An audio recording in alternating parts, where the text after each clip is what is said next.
mostly relied on gear 2 decades old. But the long-range scan in his helmet visor showed that the 4 Mirages taking off from the airfield were, in fact, headed in his direction. All presumed hostile, declared the computer. It had automatically queried the plane's friend or foe ID system and failed to find friendly matches. But even if that information hadn't been available, it didn't take much silicon to guess whose side they were on. "Weapons ID on Bandits 1 through 4, said Turk. "All Bandit aircraft similarly configured," declared the computer.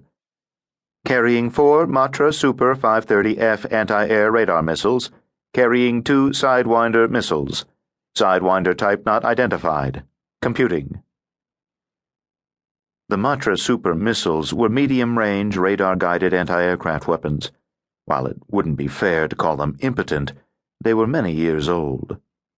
Similar to American Sparrows, the missiles used a semi-active radar system, taking their initial target data from their launch ship. The missiles would then continue to home in on the reflected signal, following the radar to the kill. There were several limitations with such a system, starting with the fact that the launch ship had to lock on its target and then stay in a flight pattern that would keep it illuminated for a fair amount of time. The latter often meant that it was making itself a target. There was no indication yet that the enemy planes even knew that Tiger Shark and her 4 escorts were there. Finding the planes, let alone locking them up for missiles, was not easy. The Tiger Shark and the Sabres had radar profiles smaller than an F-35. In fact, Turk had a hard time believing that the Mirages even knew his flight was in the air, right up until the moment he got a missile launch warning. He double-checked with the computer. The Mirages had not locked onto the Tiger Shark or any of the 4 attack planes flying with him. Nonetheless, the 4 missiles, 1 from each Mirage, were all heading in their direction.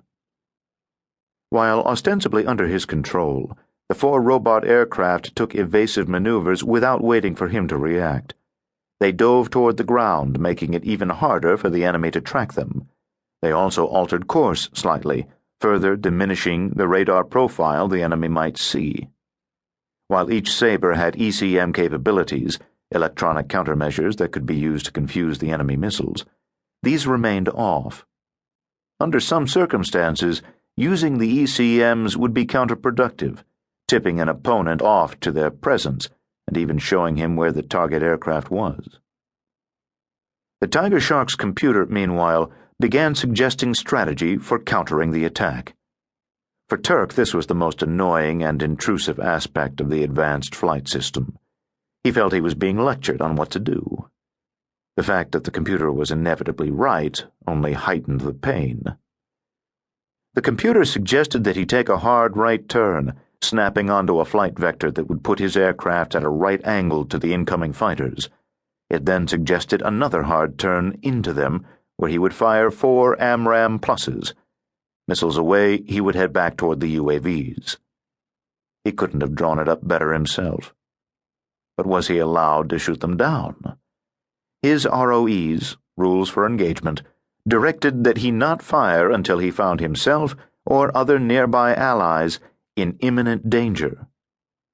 Did this situation meet that standard? If these guys couldn't hit the broadside of a barn, would any situation ever meet that standard? Turk called in to the air controller aboard an AWACS over the Mediterranean. He was handed off immediately to his supervisor, the acting air boss for the Allied command.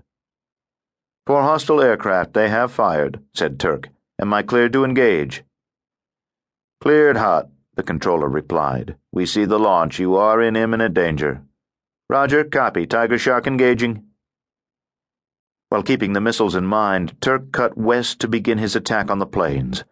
The Mirages split into 2 groups, one staying close to the original course north, and the other vectoring about 30 degrees farther east. Turk told the controller that he was ready to fire. Before the man could answer, the Mirages suddenly accelerated and fired more missiles. "No lock," added the computer, telling him that the missiles had been fired. Turk guessed that the pilots in the Libyan jets had only a vague idea where he was and were trying to bluff him away. A foolish strategy, though not entirely without precedent. "Cleared hot to engage."